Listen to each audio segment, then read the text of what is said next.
Okay, welcome back to another episode. And for the third time, we have Vessy Tasheva, a psychoanalyst from Dublin, Ireland, that found her way to Dublin from Bulgaria. Fascinating person and practitioner. And when we left off last time, Vessy, we were talking about paying cash up front before a session. And it was fascinating to me because I had mentioned that I have never heard of a therapist doing that. And the second mental health person I went to was a psychoanalyst. And I think I wrote him a check up front. It was so long ago, I forget. But anyway, welcome back. And let's talk about this, about classic psychoanalysis and the whole theory behind this. I can't remember what we said in the previous two episodes, but I feel like even if we didn't talk about it, I should say it now. Do you know the difference between a psychoanalyst and a psychoanalytic psychotherapist? I do not. Okay, so a psychoanalyst, you see anywhere between 1 to 5 times a week. You could be seeing them every day of the week, pretty much. A psychoanalytic psychotherapist you see once or twice a week. So my training is as a psychoanalytic psychotherapist. I see someone once or twice a week. What's that? That sounds like such a nuanced difference between the two, and yet the words are a psychoanalytic psychotherapist is quite a bit longer. What? Yeah. Tell me more about that. Well, the training is different. You would have different clients, like you would be expected. If I was a psychoanalyst, and I felt I should bring it up because you shortened it, and I get it. It happens sometimes. I called you a psychoanalyst, right? Yeah. So if I was a psychoanalyst, I would be seeing some patients 3 times a week, 4 times, 5 times a week. I don't think in Ireland we really have psychoanalysts. I don't think people can afford it. They can barely afford once or twice a week. Maybe that's the reason why we have psychoanalytic psychotherapy. In the UK, they do have psychoanalysts still in this, more kind of intense format where you see your analyst more than 2 times a week. So as part of my training, I was required to go to training analysis, but it was psychoanalytic psychotherapy. So that was twice a week. And I am still attending twice a week, and I would probably attend for twice a week for a good while as well. So there is a requirement for how much personal therapy we should attend in parallel with working with clients and being in supervision and doing all of the kind of like the academic and clinical training that can manifest in various ways. So it's a requirement in this training of a psychoanalytic analyst that you are getting your own therapy twice a week. Yeah. Wow. And the first session, you're more or less, and this is what happened over the past week, and that's what's on my mind. And it could be much more intense than this tone, right? Whatever is going on for you. And in the second session, you have already gone over kind of the surface level stuff. And it's unavoidable that you go much more in depth. So in a way, I guess when people hear therapy twice a week, they imagine I would have 2 times what I'm having when I go once a week, but you actually have something completely different as an outcome. You're going way more in depth. I would say it's more like 3-fold or 5-fold because you go twice a week.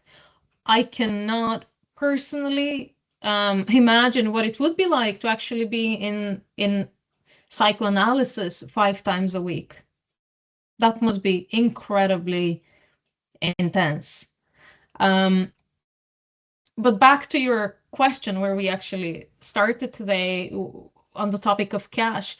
So in psychoanalytic psychotherapy, some practitioners ask to be paid in cash at the end of the session. That is also how I practice psychoanalytic psychotherapy. And that is a more kind of traditional, more orthodox, purist approach, more psychoanalytical approach, if you want. And the reason for that is that money plays a key part in the transference countertransference, in the therapeutic alliance between client and therapist. So, maybe a client is forgetting to pay. They forgot to bring cash. Maybe they're offering to overpay. And you could say, oh, they just didn't have the exact amount, so that's why they're offering that extra whatever. Maybe it's during the session that they're trying to renegotiate their fee. Maybe they're complaining how expensive it is. There are cases when people could forget to pay for weeks and weeks. So quite a large amount could be accumulated over time. Now, the meaning of all of those things really depends on the particular client and what is going on in the broader work with this person. So it isn't to say, oh, if they're not paying, the reason is this or something else. And there are also situations where, let's say, the ATM didn't work on their way to therapy. They were going to be late if they tried another couple of ATMs, and they decided to be on time and that they'll pay you next week. Whether that is of importance in the transference and countertransference, it really depends on the specific case. And as Freud said, sometimes the cigar is just a cigar. So there can be a very practical reason, kind of, reality-based aspect, rather than this being extremely important. Maybe they just forgot. Or the ATM that always works just doesn't work this way. Or maybe, and there is a bit more going on. It's similar to, let's say, you have a client who comes in and they're upset with their dentist. They're on some unconscious level, they might be also upset with their therapist. But again, we will take all of that. We can only have an interpretation or an insight around it if that makes sense in the broader context, rather than, complain about a dentist equals automatically always 100% complaining against you as a therapist, and that being like an attack on the therapist's capacity or something like that. So the same with money. It could be anything, but what's important here is that it can have meaning, and it shouldn't be overlooked. So if I had, let's say, said, well, set up a standing order, so once a week, this amount leaves your bank account and it just arrives in mine, then we're losing this opportunity for friction point to have this kind of insight. Now, in the context of Ireland, this is possible because although when people come in for the first time, they expect they will be paying online, and they are a bit surprised about cash, it's not too much out of the way for them to just take a note and bring cash every following time. What's interesting is that different things can play out with that. They could think, oh, you're asking for cash because you don't pay your taxes. So then, then where does that fit? What's being played out here? Is it you're taking advantage of them? Are you being dishonest? Are you, it's like a power play? Like there are so many things, and it's similar with negotiating the amount. Some people could feel cheated, taken advantage, or they can feel like they're cheating you. They're getting such a good deal. They might try to lie to you when they approach you for the first time, and you say, this is my fee, and they say, oh, actually, I was told it's like half that amount. And then what do you do with that? So money is extremely important, and I love that I can also bring those topics in my supervision. So it isn't just my look at it as a financial therapist thinking about my own relationship with money as an individual, but also as a professional. And in 1913, in one of his papers, Freud was talking about like the beginning of a treatment and how to set things up, like the techniques to start psychoanalysis with a client. And he talks about the time of the sessions and the money aspects. And he very much urges practitioners to treat money matters with the same seriousness and matter of course frankness as they would things related to the sexual life of the client. So this is not just like, this is not administrative, back and forth stuff. This is really, really critical. So what's really striking to me is in I'm not sure what we're calling this. Psychotherapy. That is the money the same in psychoanalytics? Is the money treated the same? I would imagine so. Yeah, they share. The only difference is the frequency.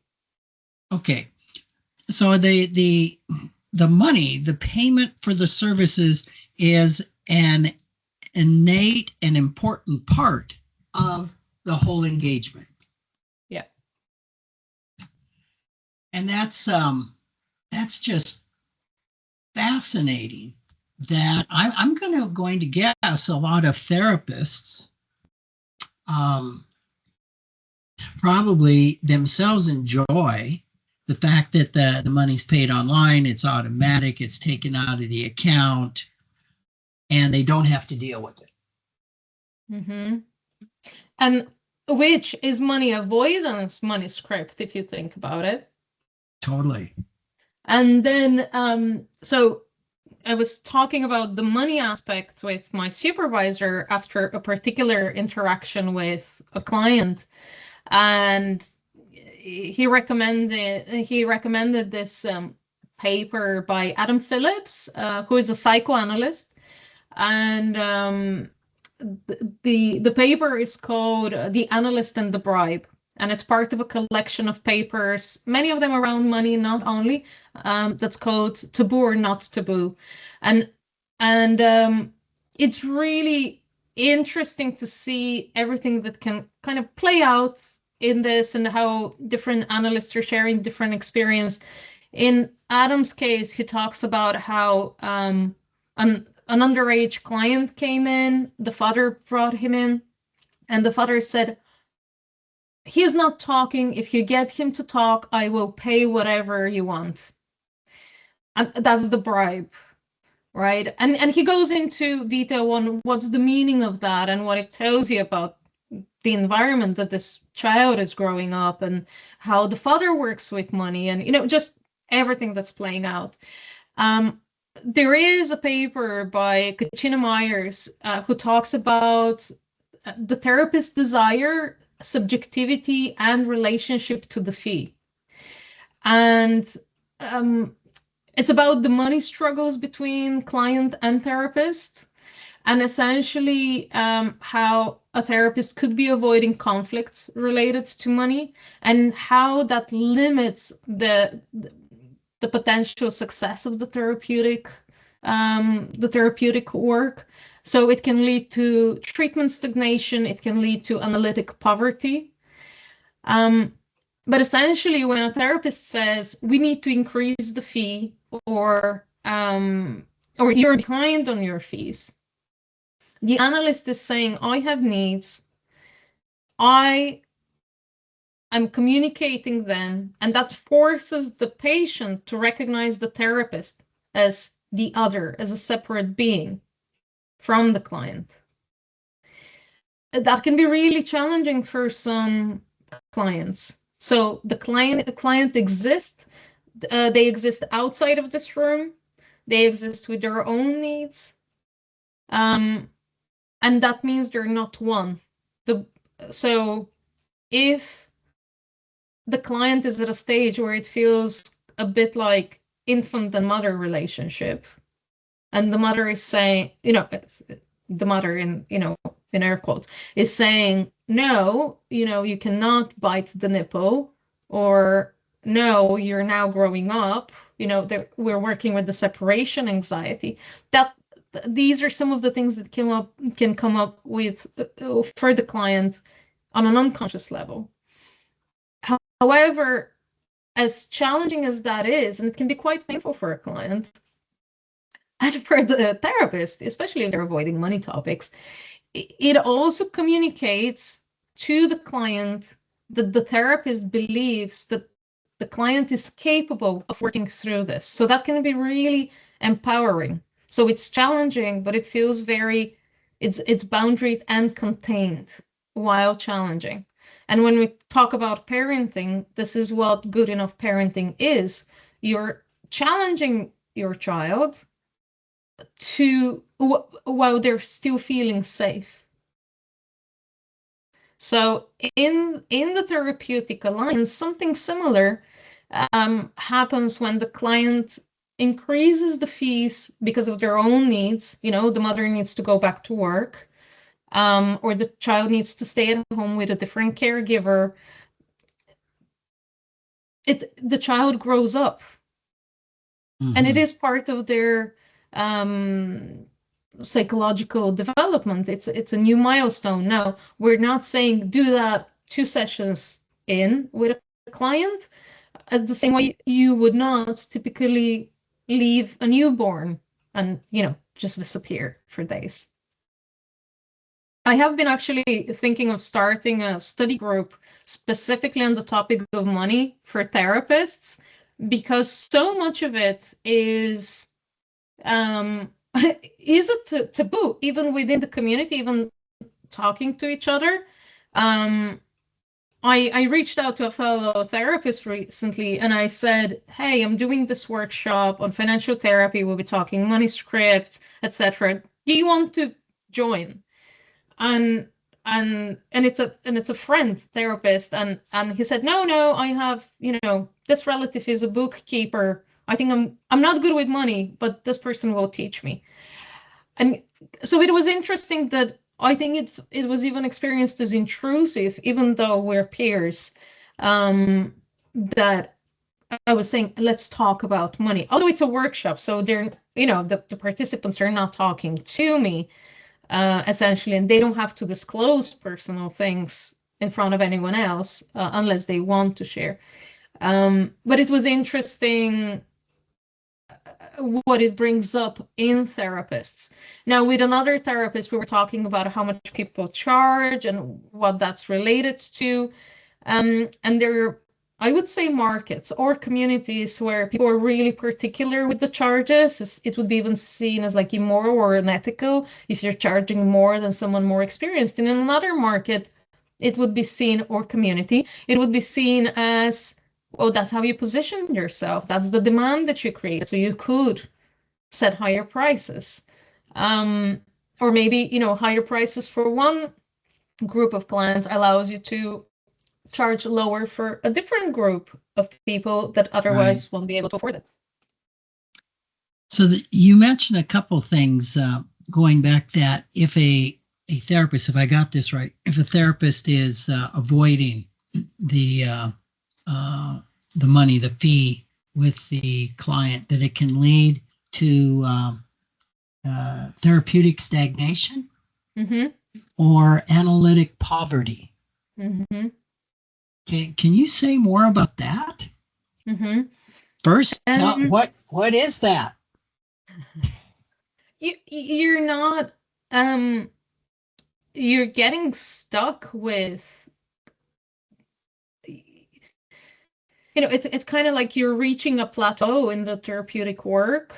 The insights are not developing, or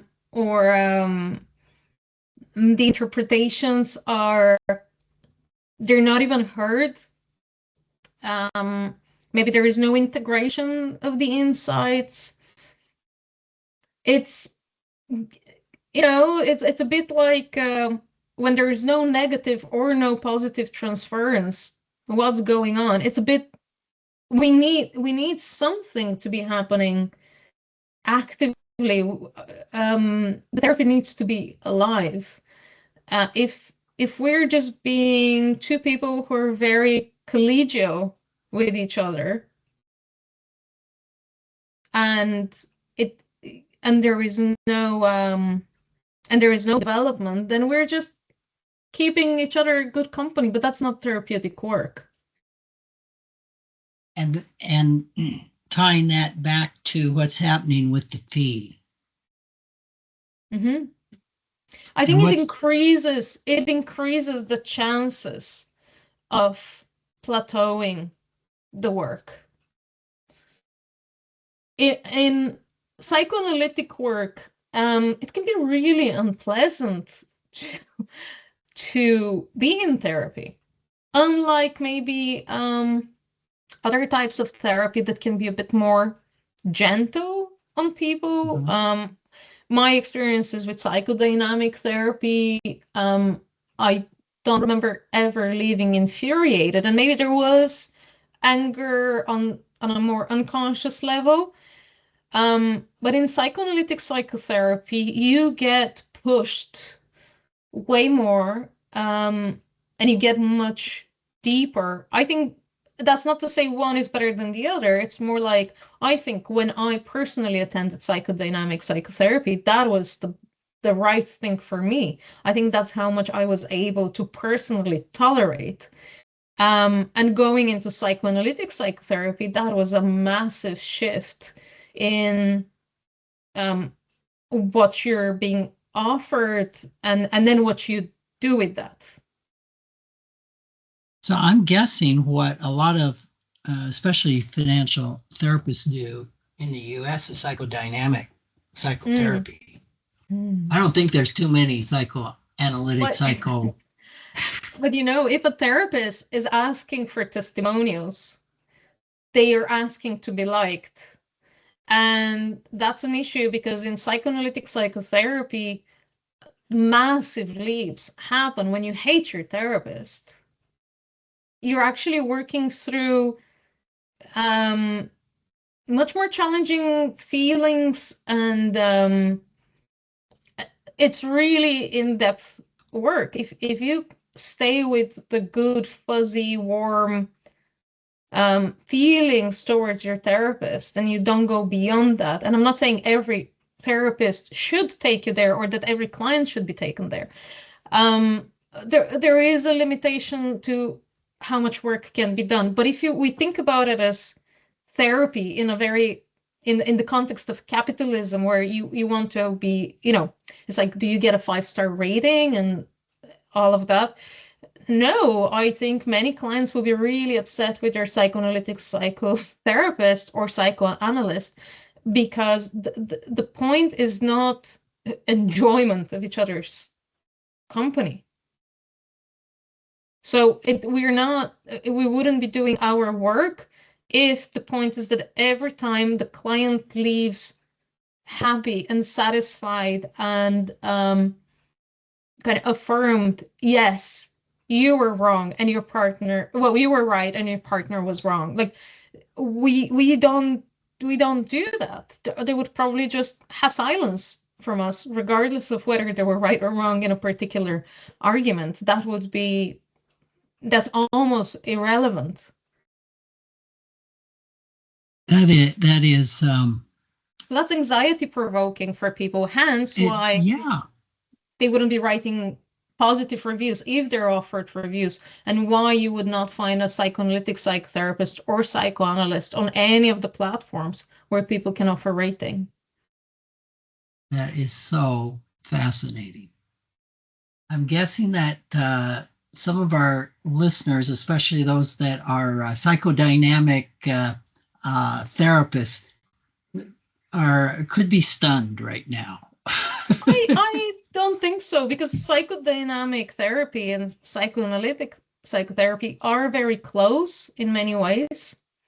And there are, theoretically, there are overlaps. Maybe some of them actually practice in a more psychoanalytic way than others in that community. So I wouldn't say, they would never go into challenging feelings. And my experience with psychoanalytic psychotherapy is both personal and professional, while with psychodynamic, it was only as a client. So that is okay. Very important disclaimer here. Sure. So many questions, and I had one just escape me. Do you do financial therapy in a psychoanalytic way, or do you have a different structure when you're doing financial therapy? It does have a different structure. However, I am influenced by my psychoanalytic training. So I would say there are elements of it. But most of the things that I just mentioned from the psychoanalytic context, I don't do in financial therapy. For example, all of the payments for financial therapy are online. It's not part of the work. With financial therapy, we work with a fixed rate. It makes sense for Ireland, for Bulgaria. It's also US friendly. I work at €100 per session. I know that we've talked about this before with you, that for the US is probably between 150 to 300 maybe per session for financial therapy. And in Bulgaria, all kinds of therapies would probably range between €30 and €100. Now, for psychoanalytic psychotherapy, I would say in Ireland, the range is between 35 and 120, depending on how experienced the person is. Now, there is what we call, it is a low-cost clinic, but we prefer to call it affordable cost clinic. And I'm actually still taking some clients from there from time to time, from the Irish Institute of Psychoanalytic Psychotherapy. And there we charge 35 to €50 per session. So there is a sliding scale, even within that range. So maybe if someone is unemployed or they're still a student, so they're not able to afford the full fee. Vessy, this is fascinating. I have a whole bunch of more questions, and we're out of time. It's really fascinating. And one thing I'll just say quickly, what really stuck with me is the 2 sessions a week, that the second session allows you to go deeper. That just really landed with me. It's in some of the training I've done, we've done repeating questions. Mm-hmm. And by about the 5th or 6th or 7th repeating question, you're out of all your preconceived answers, and we'll go deeper. Thank you so much for taking the time to be with us again today. I mean, just some real thought-provoking content that you brought out that we could go much deeper on. Thanks for having me. And where can people find you, Vessy? on Vessy.com. So that's VESSY.com. And yeah, I would say that's the go-to place. And from there, I'm on some of the social media, but they can find the links on my website. Okay. Thank you so much. Thanks, Rick.